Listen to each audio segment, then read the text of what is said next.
Hello and welcome back to another Northwest Forge video. I've been getting a lot of requests from my friends and you guys, the commenters, on how I did my wire inlay on my first knife. And here's the video on how I learned to do it. I know I'm not an expert on this, but it works for me and I just want to share with you guys what I've learned and maybe it'll help you do it as well. First of all, we have the tools. You're going to need three basic tools to do wire inlay. The first one is a chisel. This one's a little curved because it's for tight curves. However, this is the chisel I use all the time. I will have a picture of the angles on video right now.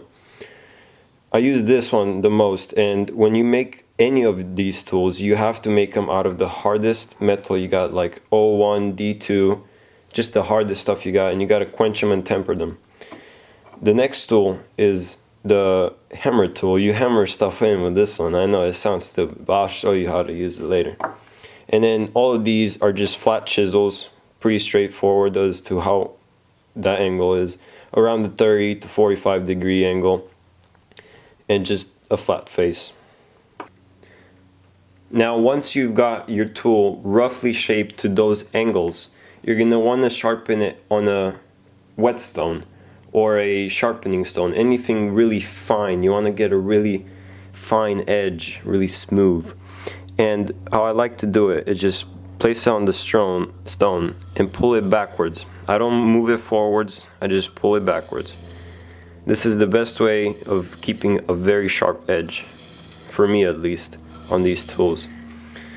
That edge is all good and fine, but this is the edge that you really want to care about. I like to also just pull this one back instead of pushing it forward. This edge depends, like if you want to hammer like this into metal, then you make this edge very steep. But if you want to hammer into it metal like this, you make it very low angle, to put it that way. And you just gotta get it as sharp as possible for the best cutting. So once you have your desired piece of metal that you want to inlay, copper, brass, or gold. I'm gonna inlay gold this time. I'm gonna inlay copper this time, and that's usually I go with copper because it's less expensive, you know, than gold, and it's a good practicing thing. You don't have to worry about wasting it, and you can just strip some electrical wire, and you'll have the right stuff, like right here. We'll get to that later though. Now once you got your metal, you want to design your design onto the metal. So I'm just going to do a simple T. And you don't have to, if it's a complex design, I recommend not drawing it all on there. You can draw it all to see how it'll fit. But then as you work it, especially in this type of fine tip Sharpie, it'll erase if you touch it too much, so don't worry about it. Just know what your design is.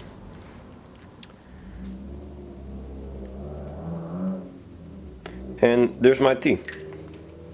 Now I'm going to take this tool that I showed you before. I sharpened it. It's all good to go. So once you have your design, your steel, preferably mild steel by the way. If you're doing it on the knife, you want to get the knife as soft as possible. It will work way easier if it's soft. Now, how you want to start off is on the edge of the line, and you want to start off, normally you would go like this at this angle throughout the whole line, but you want to start off steeper so you don't, you know, slide like that.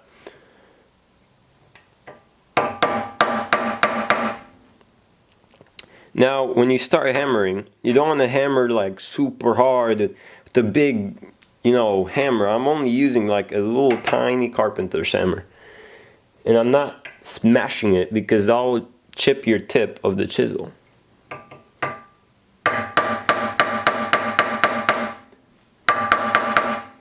Now, once you got that beginning, you can flatten out some more.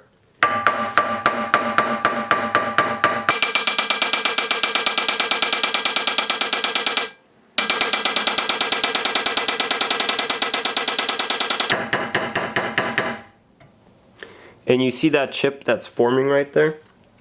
Now, this is where some skill comes in play.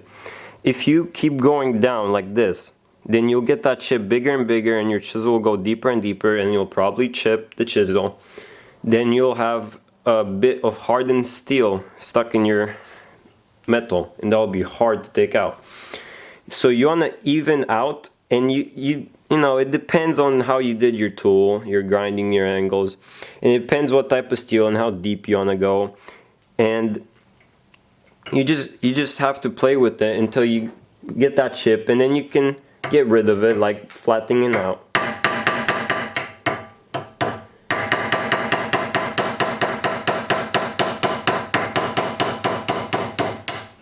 Like that, you can just get rid of the chip, and then you start where the chip began, not right there, but right here, because that's where the chip began.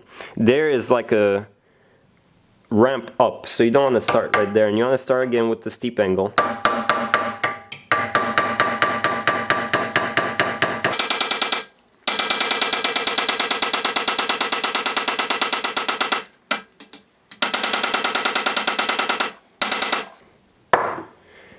And the way I'm holding this tool is I'm holding it like this. This is just preference, how you like it to. And I found out that this is most comfortable for me. I hold it behind here, and then I strike it with the hammer in the back, obviously. And I just move it around with this hand while I'm laying on top of the steel for comfort and support.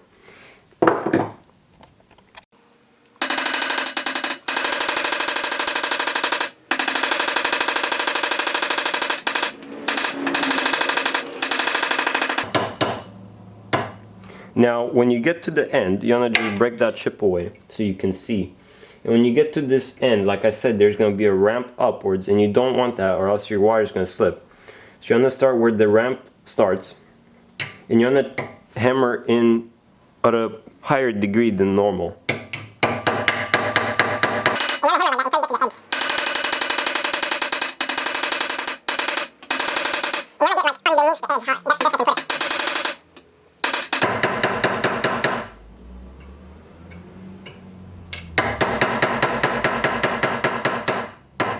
And then when you get to the very edge, you want to just square it off. And now it's square, but you have a little chip, so you just want to get rid of that little chip. Just carefully hit it off. And you got a line now, but this edge is still ramped up, like I said. And maybe it's not as deep as you want it. Maybe you have to do 2 passes. What I like to do normally is make it about 1 millimeter deep. You can make it deeper than that if you have bigger wire, and if it's wider, then you make it deeper.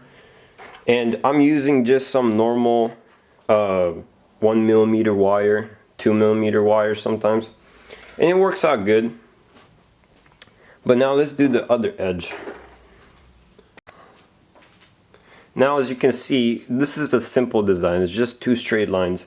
And when you get to curves and P's or whatever you're doing, you're gonna have to move around the vise, or you're gonna have to move the vise with you. Now, I have a normal Harbor Freight vise, you know, and it just swivels around, which is helpful. I lock it down. Now we're backwards because, like I said, I like to hold my hand like this on top of the steel. And you can also get like a jeweler's vise, but more expensive. I like to work with this, it's fine. Now, to finish off the edge, we need to come on to the beginning of that ramp, like I said, and do the same thing we did to the end. Just hammer it steep.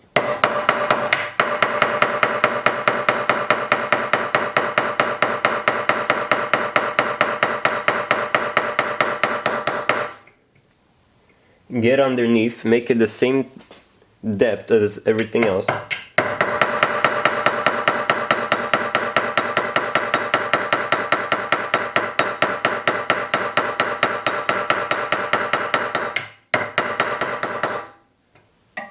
And once you have it all done, you like to square it off.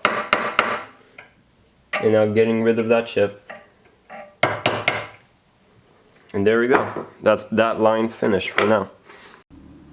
Now I'll quickly do this part too. It's the same thing as the other part. And I've done this line now, and this is only a file, so this is probably 01 steel.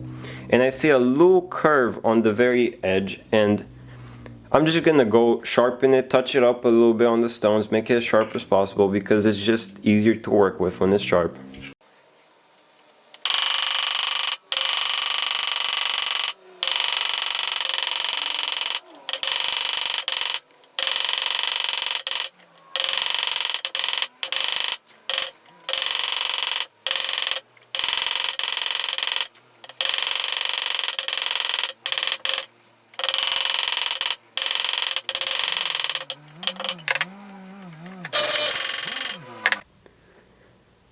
Now that you've got your channels cut for the wire, if you hammered the wire right now in there, it would easily pop out again, because if you think about it, it's just two straight channels. We need to undercut the channels so that it catches the wire better when we smash it in there. That's why you grab the chisel tool, and because this is two straight lines and no curves and small crazy stuff, we can have a big chisel flat like this. But if you're doing curves or something more complex, you can have a smaller flat chisel that you can curve around. And these are the best tools that I can make right now and that I know how to make, but there is way better tools that you can buy out there. Also, this whole hammering thing takes a little bit, and there is pneumatic engravers out there. They do cost a couple $100, but then you just hold it, press the button, and you go straight through it. Not much pain, not much, but I like to do it by hand because I don't have a pneumatic. Now, once you got your chisel, you want to place it down in the channel. If you were to look at the angle I was doing, I'm not gonna come in like this, although some people do. I'm gonna come in as flat as possible. You don't want to go as flat like this, then you just skip over it. And you want to hit the edge of the channel, just like that. And you're gonna see how this material right next to it, the material right here is like deformed, that you can see on the outside, maybe not through the camera, but you would see this metal deformed. And you want to keep hammering it. You don't want to cut it. You want to keep it as flat as possible.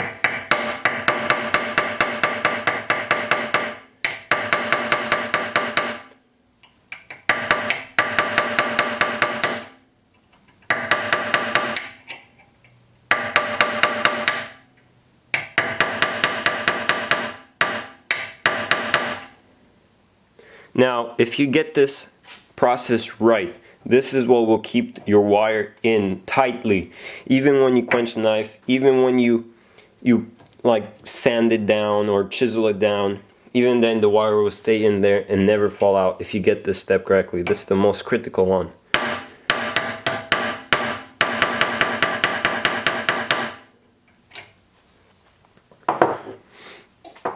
Now, I don't know if it gets picked up through the camera very well, but if you were to look at this in real life, you would see the metal going flat, then picking up like this, because you hammered it down in there, and now you, instead of having a channel, just a normal two straight lines, you would have something more like this. Instead of having just a straight line down, you would have something more like this. And when you hammer in the metal, it gets under there and never comes out. And you do that on both sides of the channel.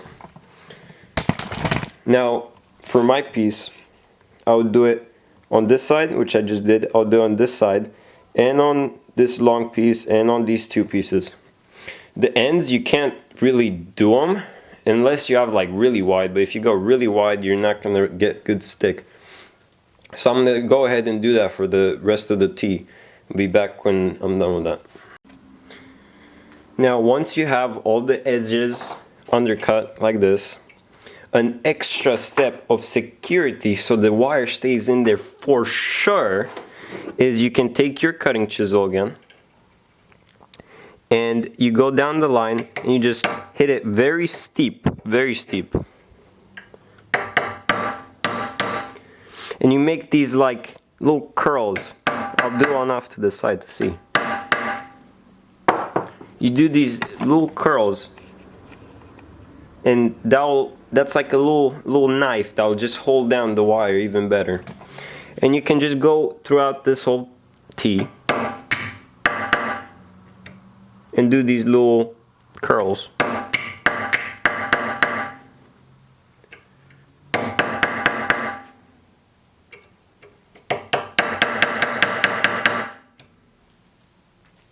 Now you don't have to have crazy amounts of them, but a few will give you the extra security that the wire will stay in there. Now once you have your wire, either brass, copper, silver, gold, you need to anneal it. I'm going to be using this 2mm copper wire, and it is hardened right now. It does not bend as easily as it could. And you need to anneal it. Let's do that.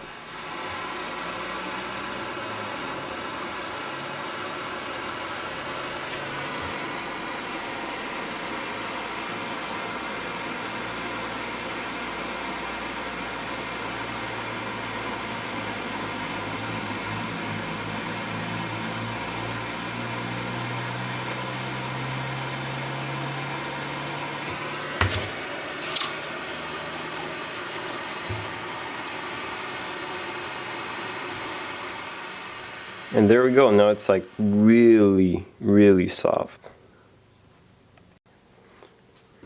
So once you have your annealed wire and you're ready with your channels, undercut, and the little nibbits, you place the wire over it. And notice how this wire is not greatly bigger than the channel. It's not like this type of wire where it's huge compared to the channel. It's just the same size as the channel, slightly bigger. And you just place it over the top. You make it a little bit proud because you don't have enough material. You just hammer it in.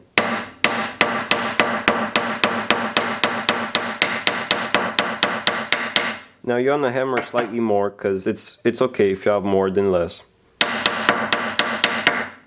After you have it just roughly hammered in like this, you would take this hammer tool from the beginning, which is just a piece of 01 rounded over into a tip, and you would place it on top of the copper wire and just hammer it.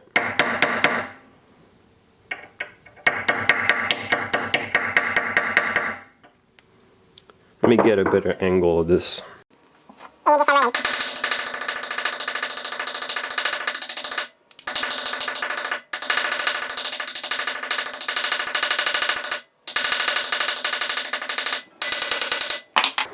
And once you know that's in there for sure, and it's all the way in, you would take either a chisel tool or some wire cutters and just cut off the end. There we go. And on the wire, if you're using the same wire, you're just going to want to cut it off a little bit. Have a fresh start. And now we'll leave this for now and do this other channel. So same thing, just place it over the top, give it a little bit more than you need, and hammer it in.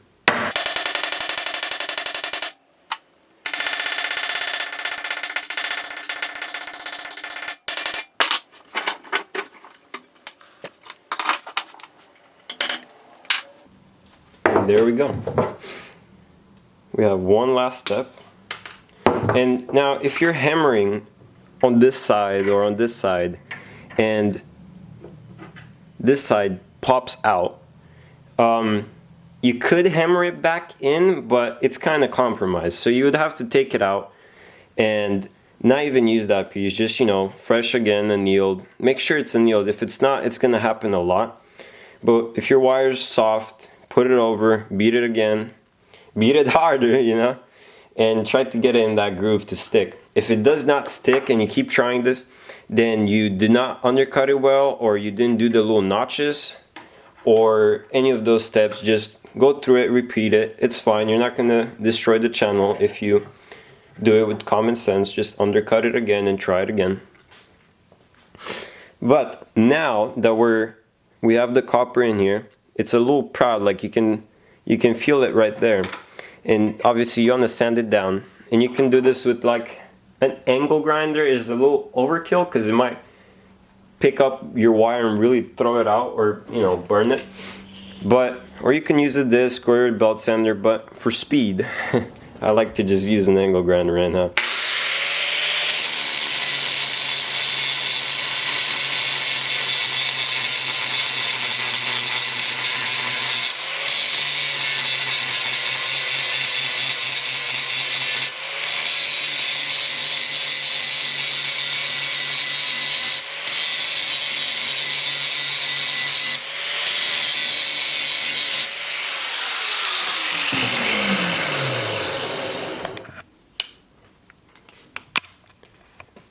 Now, I know copper is not the best to see in metal. Gold would have been the best, but gold is gold. It's expensive. But as you can see, there's a T inside a steel bar, and it's looking pretty good. Now, as copper, because this is copper, it will oxidize. So copper is not the best choice. You can practice with it, but on your finished knives, you don't really want to use copper unless you protect it with a coating of lacquer or clear coat or something, so air doesn't get to it. But for practice, it's great. I hope you enjoyed the video, and if you would like to tell me what to do next in any of my videos, just leave a comment. If you'd like to, like the video and subscribe. If you didn't like it, dislike it, and tell me what I could have done differently and what I did wrong. And I hope you enjoy and try it out for yourself, especially now that we all have time because of this quarantine. You can just go out and try it out. It's great fun. Thank you for watching.